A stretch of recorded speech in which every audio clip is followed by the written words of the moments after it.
Well, needless to say, I'm happy to see all of you. It's, yeah, I have to say, it's wonderful. I just,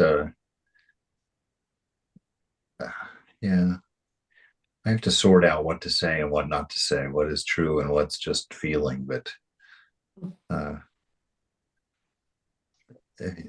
being with you guys and just getting to share all these things together, yeah, gives life such a beauty to me and such a meaning to me.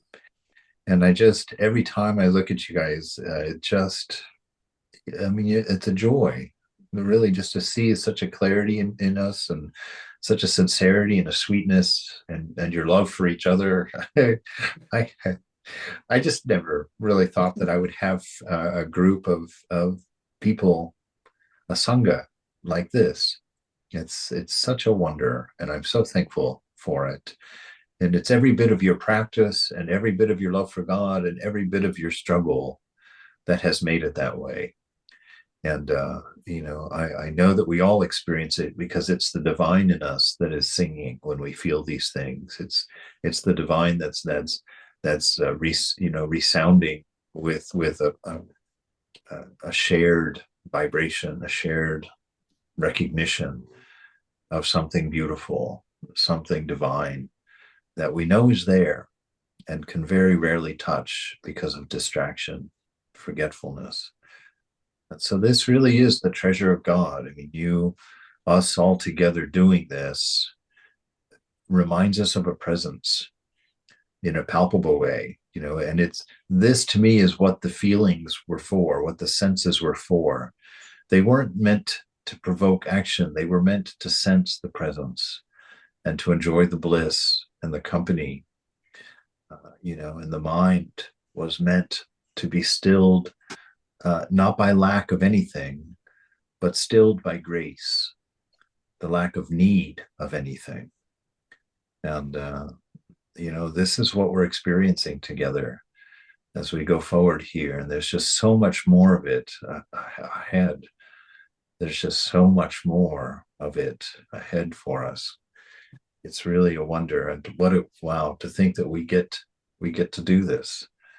We get to share this. Anyway, I'm done with my sentiment. I'm sorry. All right, so we're on page 154 of The Pilgrim Continues His Way. And we've been watching the Shkimnik, which I love that word. It's one I would never have come up with on my own. We're watching the Shkimnik keeps sharing. He's kind of like a guru. Sort of, you get the idea, maybe a realized soul, but certainly a very advanced spiritual seeker. And he's been sharing different ideals with them through some things that he's written, summaries of things that he knows. And tonight he's about to share a writing on the power of prayer. And that's where we're beginning. So, page 154 in my book, he says, prayer is so powerful, so mighty, that pray and do what you like. Prayer will guide you to the right and just action. In order to please God, nothing more is needed than love. Love and do what you will, says the blessed Augustine, for he who truly loves cannot wish to do anything which is not pleasing to the one he loves. Since prayer is the outpouring and the activity of love, then one can truly say of it similarly, nothing more is needed for salvation than continuous prayer. Pray and do what you will, and you will reach the goal of prayer. You will gain enlightenment by it. Now, Ramakrishna says the exact same thing, that prayer will take you to God, will give you your enlightenment.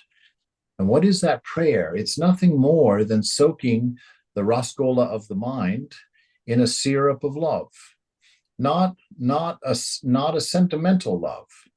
And what you say, well, what's the difference between love and a sentimental love? The difference is renunciation.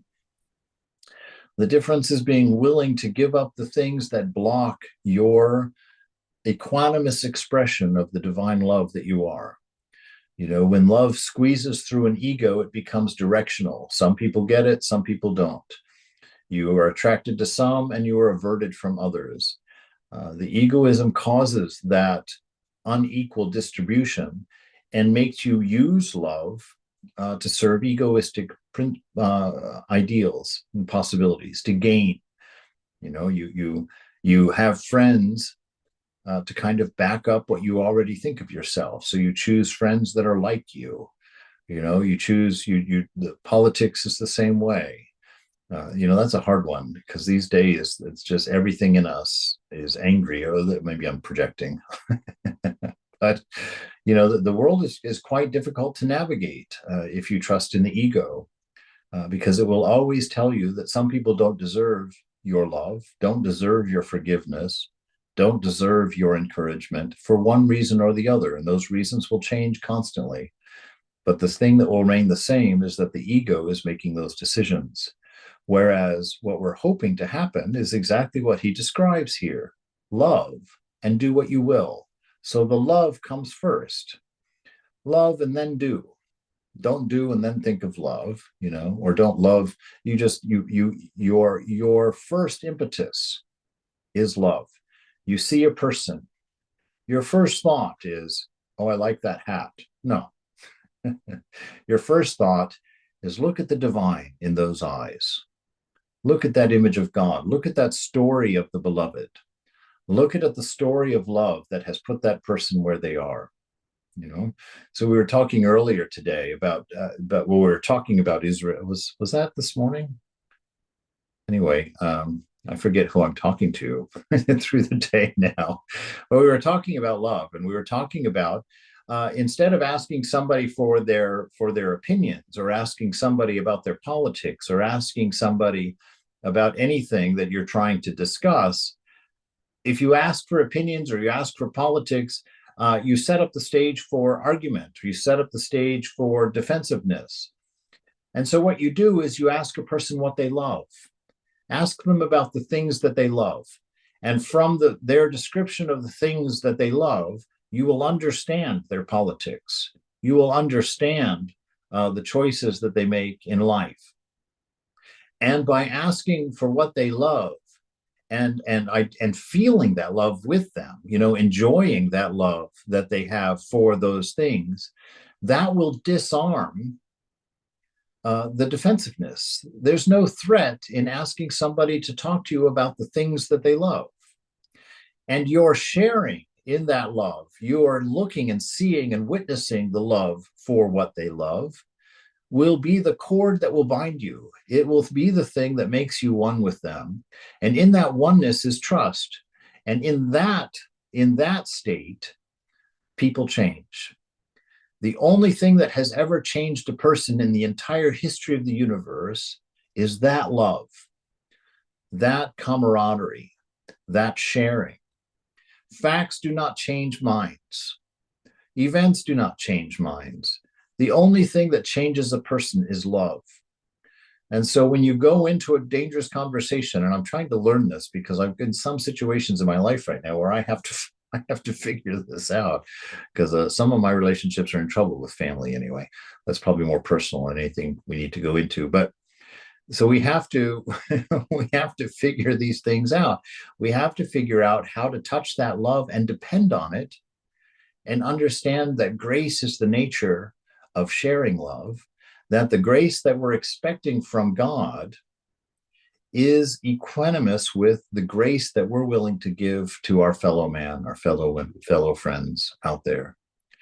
And so if you're looking for infinite grace from the Divine Mother, then practice infinite grace in your dealings with the people in this world. And you do that, you feel that grace, you're inspired to that grace. It doesn't become a job or a well, sometimes it's going to be arduous, but if you base it on the trust that everything that person's doing is based on love for something, then you can share in that love and remove the barriers. And from there, you can both step forward together. It's never a matter of one person stepping forward, one person being transformed. In this world, there's never a teacher and a student. There's a teacher and a teacher, and a student and a student. We play both roles. Mother is teaching the teacher at the same time that she's teaching the student. And so never imagine that you are a teacher. Never imagine that you are right and you're going to enlighten somebody else. Always understand that that person has as much to teach you as you have to teach them. The ego is very threatened by that idea, because it wants to be in control. It wants to be above. It wants to be powerful, which is also a good thing, because the ego is just trying to be what it knows intuitively that it is, but it's trying to be it in the world of the finite. It's trying to mimic infinity, omnipotence, omnipresence, and unconditioned love. It's trying to build those infinite ideals in a finite world. And to do that, it's putting more over here and less over there. It's playing with these finite tools, and it's failing because it doesn't need to be built. It doesn't need to be recreated. It needs to be surrendered to, because it already exists in you and me in its fullness. And so when our writer here is saying that prayer, this is communion with the beloved, it's being on an endless date with the love of your life, the love of your heart, and surrendering to that love, and seeing that the one that you love is not a concept in your head. It's not a God in the sky. It's the divine presence in everything that you encountered today. That is where that love is. And to recognize that love is to engage in a continual state of prayer, a continual state of communion with love itself, with the divine. So he says, pray and do what you will. Don't be afraid that you've got some evil thing that's going to manifest. Don't be afraid that you're going to fall short. Don't be afraid that God is just waiting to smudge you on the sidewalk with his big thumb in the sky. Don't be afraid of these things, because God is that love that you cherish. Your favorite memory of your favorite person, of your favorite grandmother, grandfather, lover, whatever it is, it was God that you loved. That person was just an object manifesting. But the real person, the enjoyment of that person, was God, is God. And so in all of your relationships, know that. And that love can be generated with everything and everyone. You can pick up a dried leaf on the ground. Thakur gives that example of the little boy that's trying to catch a grasshopper, and he turns around and tells the leaves to stop rustling so that he can sneak up on the grasshopper, without scaring it away. Because Ramakrishna says, why does the child do it? Does he do it out of ignorance? No. The child does it because he has not yet forgotten that everything is consciousness, that everything is alive, even that dry leaf. And so he talks to the dry leaf as consciousness. It's a wisdom that the children have that we forget as we grow older. And so to know that, that's prayer. That's continuous prayer, where everything around you is alive with the soul of your beloved, the presence of your divine. And to simply see it and allow yourself to respond from your inside out is prayer. And it will bring you to your enlightenment. It will break your ego and remove the veil and let you see what has always been true, instead of having to work for what you always imagined to be true. To draw out our understanding of this matter in more detail, let us take some examples. Example 1. Pray and think what you will. Your thoughts will be purified by prayer. And this is exactly the whole point of mantra meditation, because the name of God and God are not separate. And so when you invoke the name of God within, you're invoking the divine presence. And that every time you say that word, every time you say the name of God, that manifesting presence is like pouring your soul through a piece of cheesecloth. Each time that you finish saying the name of God, you're a little bit purer than you were before you said it. With each utterance, you become a little bit less me and mine oriented and a little bit more thou and thine oriented. And if you keep God as a concept, that's not super valuable. Thou and thine to a concept is not really what we're after. It's recognizing God in everything, everywhere around us. And then when we say thou and thine, we mean our enemy, we mean our friend, we mean our teacher, we mean the tree in the backyard, we mean the squirrel that we feed on the balcony. We mean all of those things. And your prayer breaks the boundary of your inner world and brings in every world in your expression of it.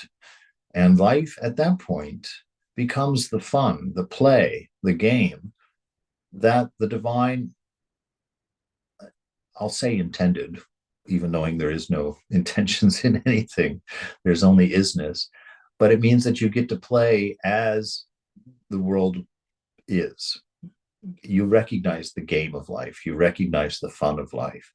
You recognize the challenge of life, this puzzle that you've thrown yourself into to figure out.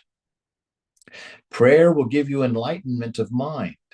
It will remove and drive away all ill-judged thoughts, right? Because what it does is it puts your mind on the infinite, it puts your mind on the unconditioned love, and the components of ego, which are always limited and particular, get driven away, because that love always binds you to the whole.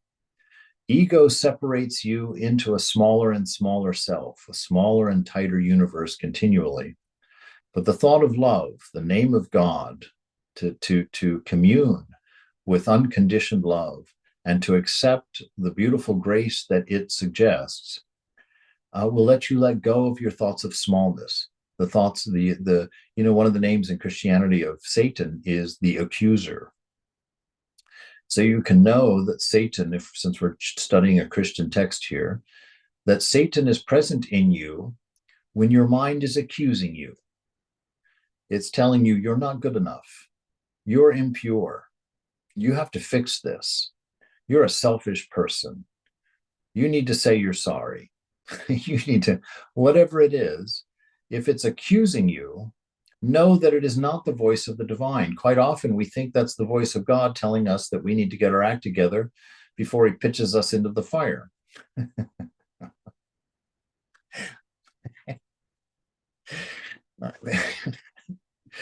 It gets that bad, doesn't it? I mean, it does. It gets that bad. That fear comes into us, and our relationship with God becomes a frantic struggle of fear-based expression of rules, a fear-based expression of qualities and conditions that will somehow make us worthy of love at some point.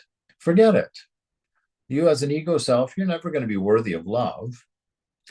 You're never going to do it. You're too small for it. You won't know anything of it. But that doesn't mean that you're abandoned, right?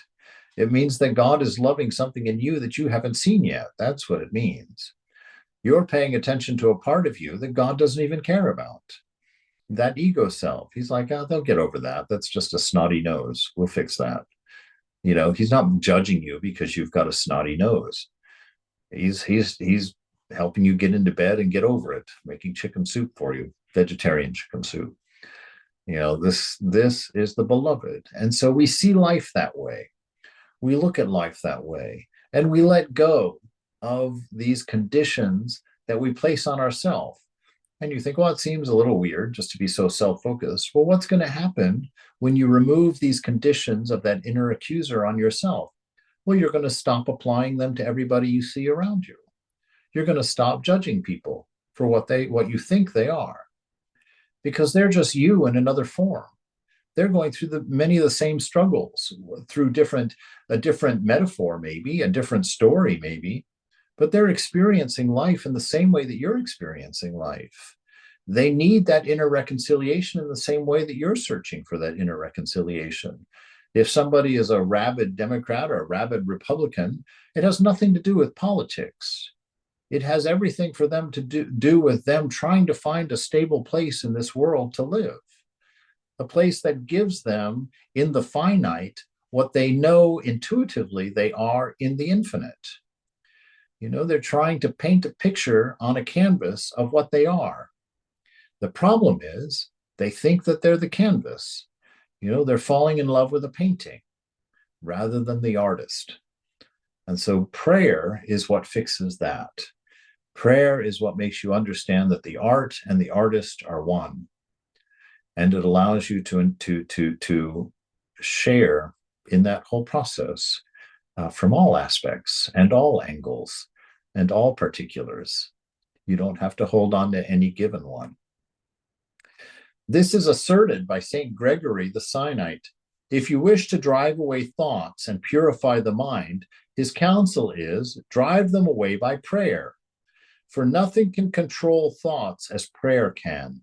St. John of the Ladder also says about this, overcome the foes in your mind by the name of Jesus. You will find no other weapon than this. And so we understand the name of Jesus is the name of God. You can use any name of God. Just like Thakur says, he says, if the baby calls out da, da, the father's not going to be like, oh, that's not my name. I'm not coming. Who's da? No, he understands exactly what that child is calling for. And so even if you were calling out, oh, boyfriend, boyfriend, boyfriend, or girlfriend, girlfriend, girlfriend, or money, money, money, you think that you're calling out for those things. You think those things are the things that you want because you're a toddler. But the divine lover, he hears his name. He knows in every cry that you're making for wealth, what you really mean is you want security. You want divine love. You want to know that you are cared for without condition, that there's nothing that you can do that will separate you from the love of your beloved mother, your beloved father. That's what everybody's looking for. And every desire that you have is just a misidentification of your love for God. You're looking for it through relationships. That's why the expectation's so high. You want somebody that loves you without condition, who's going to be there for you all the time, who's willing to forgive you no matter what a fart you've been today. You want unconditional love. The problem is you're trying to chase the idea of it rather than the thing itself, which is within you, because you have to become that for your partner before you will be able to believe that your partner can be that for you. Right? And so we always enter into a relationship not looking for what we can get. If you want a successful relationship, you enter it thinking about what you can give. As soon as a relationship becomes about what you're getting, it's doomed. It will end. You must always enter a relationship with this world through the thought of what can I give? Because the world should have taught you already. You came in naked with nothing in your hands. You're going to leave the same way. So this world was never about what you were going to get. This world was always about what you were going to manifest. And that is love. And that is what has created all of your desires and all of your longings. It's up to you to purify them so you recognize what it really was you wanted, what it really was that you were looking for. And when you come to realize that, all of your loves collapses into that singularity that we're looking for. The love of a chaste woman for her husband, the love of a child for his mother, the love of a greedy man for his money. All of those loves converge, not through harsh whatevers, but through a realization that the love that you've put into all of those things was actually love for God. And that you were just being stupid in thinking you would find God in money or find God in fame or find God in pleasure, And so life is prayer. Everything that you call out for is in fact God. And when you come to realize that, then God appears to you. God is always there, but you won't recognize him if you're calling him money. God is always there, but you won't recognize him if you're calling him fame, or beauty, or whatever it is you're calling him. You won't recognize him until you call him love. And you realize that that source is within and not without. Number 2, pray and do what you will. Don't be afraid. Pray. That's the first thing. Be in the presence of love. Be in the presence of God, the divine, in the moment, not distracted by plans and thoughts and longings designed by an ego. Pray. Sing the name of God. Let it take away all of the misunderstandings. Your acts will be pleasing to God and useful and salutary to yourself.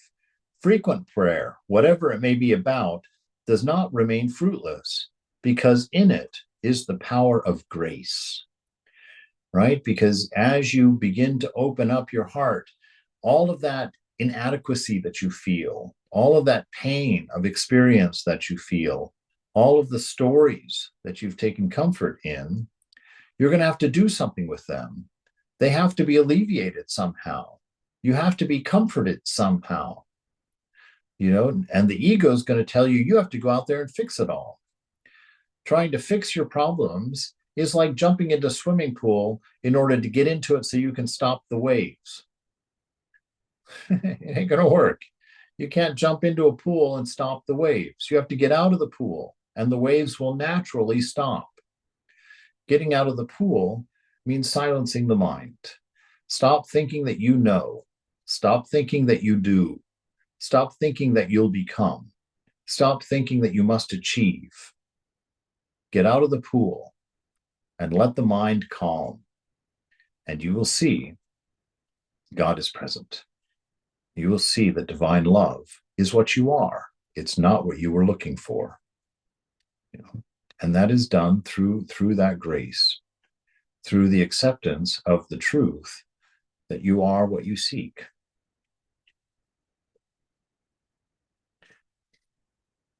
Frequent prayer, whatever it may be about, does not remain fruitless, because in it is the power of grace. For whosoever shall call on the name of the Lord shall be saved. For example, a man who had prayed without success and without devotion was granted through this prayer clearness of understanding and a call to repentance. A pleasure-loving girl prayed on her return home, and the prayer showed her the way to the virgin life and the obedience to the teachings of Jesus Christ. 3, pray and do not labor much to conquer your passions by your own strength. Surprising teaching from a Christian text. Pray and do not labor much to conquer your passions by your own strength. Right? Because if you're conquering your passions with your own strength, where is your mind? It's on your passions. It's on your passions. But if you're conquering through grace, what's your mind on? Grace. And what does that lead to immediately? An understanding of an unconditioned love, a love with no requirement. And in that strength that comes from a love that has no requirement, you find the inspiration that makes your other desires flee, dissolve, because you're fulfilled already. Prayer will destroy them in you, for greater is he that is in you than he that is in the world. Okay? He that is in you, right? The presence of God, the absolute unchanging, that stillness of the shrine of the heart. That's the real, the unchanging absolute. That which is unchanging alone is real, Thakur says. So find that unchanging absolute within. That is him that he's talking about here. You see? Greater is he that is in you than he that is in the world. What is the world? The world is the active mind stirred by me and mine. That's the manifesting world, the world of the constant, unrepeating change. That's the world. And that's where ego has become a raft for your imagined safety in that world. But we have to turn to the unchanging within, that which is unconditioned, that which is happy regardless of what's going on, that which is stable regardless of what is going on, that which is expressing love and never considering judgment or who out there is worthy. For greater is he that is in you than he that is in the world, says the Holy Scripture. And St. John Karpathisky teaches that if you have not the gift of self-control, do not be cast down, but know that God requires of you diligence in prayer, and the prayer will save you. It's not your self-control that's going to save you, right? Because that self-control won't manifest without a secure environment for it to stand in. It's going to bring you to grace. It's going to bring you to love. And that happens by sitting in the idea of God, sitting in the name of God, sitting in the presence of this absolute, unchanging, unconditioned self which lies within. So let all of your need for God produce in you a diligence for prayer. Take your mind off of all the things that you think you need and put your mind on the infinite well of love that is within you. Keep your mind on the divine, not on all the things of the changing, because that only produces hunger and instability and fear. Because in the world of the changing, you are always small. In the world of the changing, you are always in danger. Nothing is ever secure in the senses.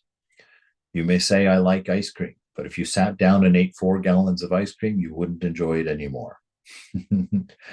So the world is constantly changing, and those things which lie and give you an idea of pleasure, an idea of stability, if you actually depend on them, they disappear. They cannot give you what they promised. That's why so many marriages end, because we go expecting something, go seeking something that we thought we needed, that we thought we wanted. And we get there and ultimately we find out we couldn't get it there. Nobody is going to be big enough to fill any kind of hole you think you have within you. Nobody. So you have to go into all of those relationships knowing that you have the infinite well to share of love.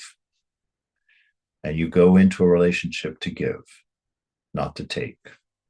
And you just keep remembering you don't have to get anything because you have all that you need.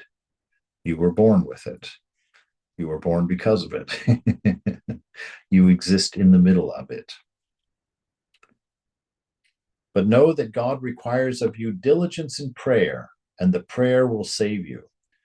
The starets about whom we are told in the Otechnic, let me look at the footnote, Otechnic, Lives of the Fathers with extracts from their writings. So it's another writing, probably similar to the Philokalia.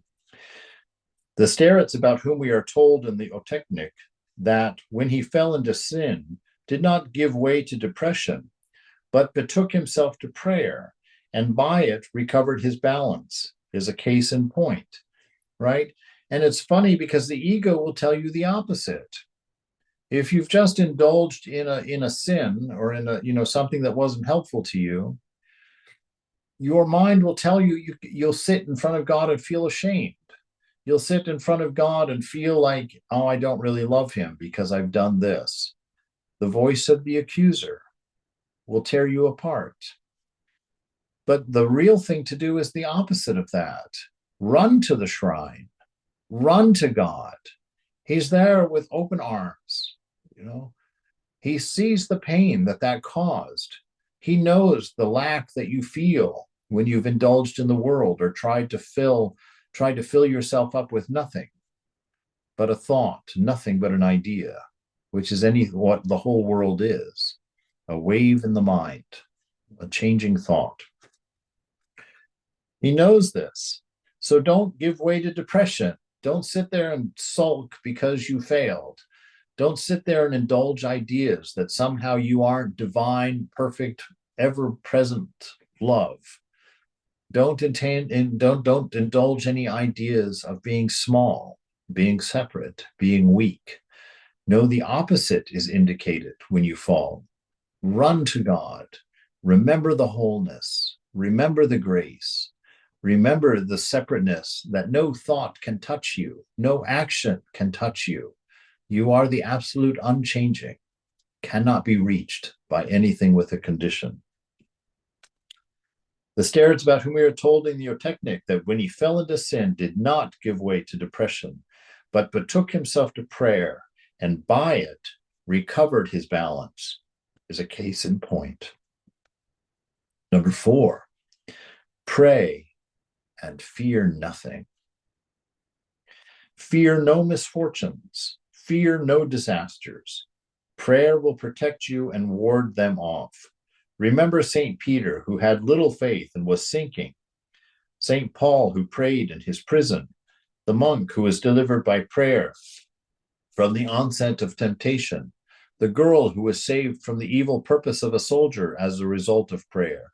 And similar cases, which illustrate the power, the might, the universality of prayer in the name of Jesus Christ, in the name of God, the name of the Avatar, in the name of your highest ideal of love, which is what all of those avatars are. They are not an existence or a thing in and of themselves. They are a whole through which the divine can be seen, right? They are a whole through which you can see the power, the might, and the universality of prayer, of that presence, of that isness. Number 5, pray somehow or other. Only pray always and be disturbed by nothing. Whatever it takes, he's saying. Don't forget the presence. Don't forget what you are. Don't forget that the beloved has placed her image in you, the image in its entirety. She is reflected in you. That's what she's saying. You are the reflection of God. There's nothing missing. The entirety of God can be experienced through you, through your being. So you look within, find that reflection of pure love in you, find that image of God in the stillness of the heart, in the stillness of mind. In the stillness of mind, we become aware of the heart, the ever-present, unchanging, absolute, the I that has followed you around all through your life, regardless of what your body looked like, regardless of what your mind believed, regardless of how many changes you could consort your form into, that I has always remained the same. You've always known your existence. That I is the unchanging absolute, the presence of God, an unconditioned love, an infinite grace, truth, beauty, all of those infinite words whose meaning only takes you deeper and deeper and deeper and makes your mind wider and wider and wider. Be gay in spirit and peaceful, right? So be happy. Enjoy the fact that you're alive.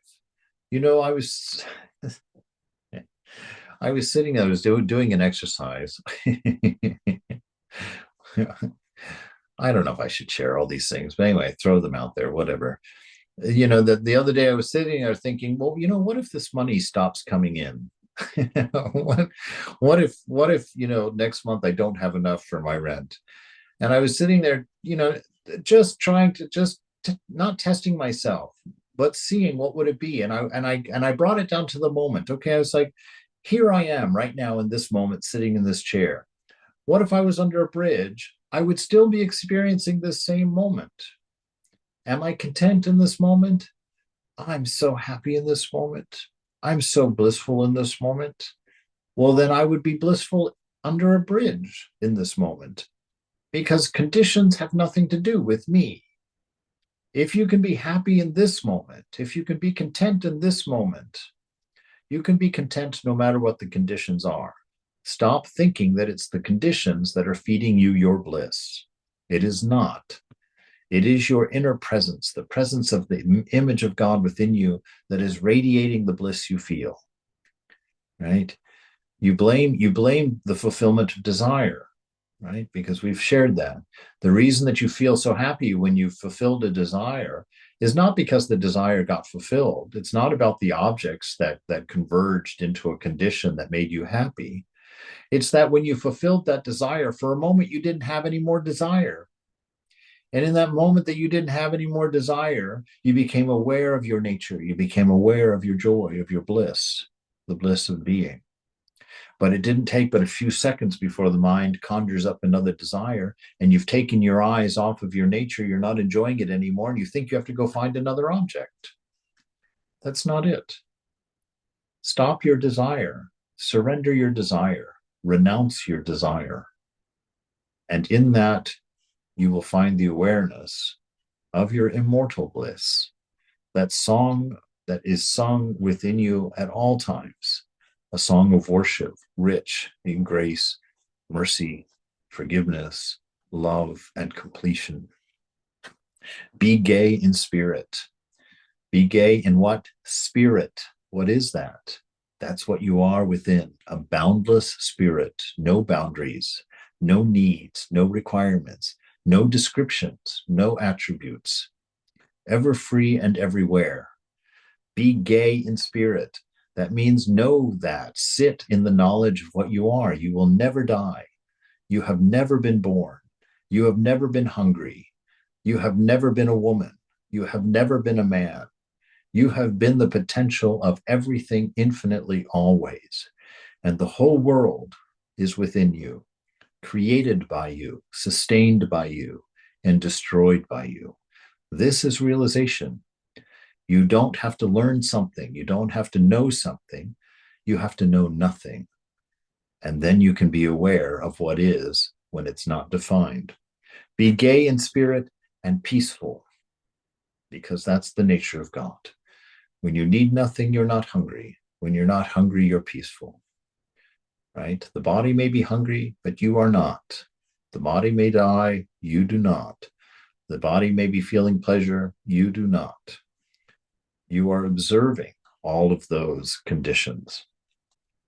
Prayer will arrange everything and teach you simply by being in the presence. You know, I experienced this a little bit with Swami Prabhupada because, you know, I didn't accomplish, or well, I don't know if I accomplished anything, but, you know, in the monastery, spiritual life wasn't so terribly difficult. You know, in the monastery, as long as Swami was there. But I found like when Swami would go away to India for, 5 weeks, I would find after a couple of days that those things that were just non-issues before suddenly became issues. It's like it just became more difficult because Swami was a constant reminder of renunciation. He was a constant reminder of mother, of the ideal, of stability, of strength. And when that was gone from my mind, the world would creep in. I would feel loneliness. I would feel need. I would feel hunger, and I would want. And then when he would come back from his trip and be back in the monastery 2 or 3 days again, I'd be right back there, back where I was. Life was all right. We're going to be okay. We're going to make it through this. Well, I had made a mistake into thinking that was Swami that did that. Swami was reminding me of the presence within me. And that's when things became all right. So let the name of God, let your mantra play that role. Let it remind you of the beloved within you. And that will arrange everything and teach you. You will see the nature of grace. You will see the nature of love. Remember what the saints, John Chrysostom and Mark the Podvisnik, what they say about the power of prayer. The first declares that prayer, even though it be offered by us who are full of sin, yet cleanses us at once. The latter says to pray somehow is within our power, but to pray purely is the gift of grace. Right? And what a gift of grace. If you can trust in grace, if you can know and have faith that the nature of the universe is infinite love, if you can set aside all the evidence your ego has collected and convinced you of that is not true, if you can trust in grace, then know that pure prayer is the gift of that pure presence, that enjoying God for the sake of God, not for the sake of needing or wanting or searching or finding anything. Simply the joy of the divine for its own sake. So you sit here in this moment and you enjoy existence for its own sake. You enjoy what it is to be alive, to be aware, to be able to become awareness of the divinity of this divine energy that is life within you, and to know that it has no end, to know that it has no need. So offer to God what is within your power to offer. Bring to him at first just quantity, which is within your power. Your prayer, make your efforts, whatever you can give, right? And God will pour upon you strength in your weakness. Prayer, dry and distracted may be, but continuous, will establish a habit and become second nature, and turn itself into prayer which is pure, luminous, flaming, and worthy. All of the things that you as an ego self could not be, all of the things that your ego named you as weak in, your trust in grace becomes that antidote. Your remembrance of the promises and the presence is the antidote. And at first it says, well, you think to yourself, well, it just sounds like I'm just kind of, getting drunk on an idea. It seems like that until it happens. When it happens, it is more real, more clear, at a higher resolution than anything you once considered real. That security, when it's touched, is not just a sense of security. It's an all-encompassing embrace of every grandmother that has ever lived at one time. And the clarity that comes from it, the seeing from the inner eye that is stirred up from it, you will never forget. It will never leave you again. Understand this. And it's yours in this moment. It doesn't have to be developed. It doesn't have to be built. It doesn't have to be composed. It is your reality right now. I was talking with someone earlier, before things started, that both of these realities exist in you at the same time. Within you at this moment is the unchanging absolute, pure love, absolutely stable, no need, no lack. That is in your inner shrine within. And there is Shakti, the power of change, the power of creation, sustenance, and destruction in the changing mind, in the thought waves of your mind. That is Shakti. And both of them exist simultaneously and completely within you at this moment. Neither of them has to be developed. Neither of them has to be built. They are both there. But if you live only in the changing, you need the raft of the ego to feel safe there. But in the constant flow of change, you're never going to feel safe. So we need to extract ourselves from that and find the shore. What is the shore? It's the unchanging sense of isness that is you, that's within you. And when you climb onto the shore and you sit there and observe mind from the shore, the mind will begin to calm. And in that clarity, you see the reflection of God as God, and not in the multiple reflections of multiple shards of light that seem to be a multiplicity and not a singularity. And the rest of the truth will come up from the sand you're sitting in on the shore. You will understand things that you thought you had to learn. You will know things that you thought you had to go find, because your nature is. And when you sit in that silence, when the mind finally stops trying to tell you what your attributes are, when you sit in the silence, it becomes apparent and obvious what you have always been.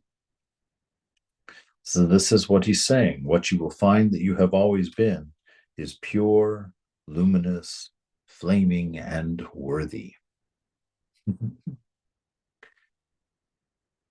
It is to be noted, finally, that if the time of your vigilance in prayer is prolonged, then naturally no time will be left, not only for doing sinful actions, but even for thinking of them. You'll no longer even entertain them. Why? Because you've realized they're all just disturbing thoughts. They're not a real thing. All of your hunger was imaginary. You tried to fulfill your needs with thought. And you say, no, I don't. I went and got an apple. That apple was nothing but a thought, right? It was an object made in the dream. In the dream, you can eat as many apples as you want. They're not going to fill you up. Why? Because they're made of mind. The sages say this world the same. And we've talked about that many, many, many, many times. That you live in mind, not in a world, because you've never seen any of the external world that you believe in. You've just taken signals from the nerves and constructed a symbol for all of it. And you can't verify that there's anything out there, because the things that you'll blame, like your ears and your eyes and your nose, those are just as much a symbol of thought as the things that they report. You're living in the dream of the beloved mind, the universal mind. You've taken your small little section of it as a nipple on your finger in a dishcloth and claimed it to be your own, cutting yourself off from the whole. So you've got just a portion of love, a finite love, a love that's hungry and never enough. And until you take that rubber band of ego off of your finger sticking through the the dish towel, and realize that your mind is actually the infinite whole. Until then, we live in a bowl of thought, of fear and insecurity, hunger, desire, and an unfulfilled way of finding them by trying to fill the boat with thought, trying to fill the ocean with an idea.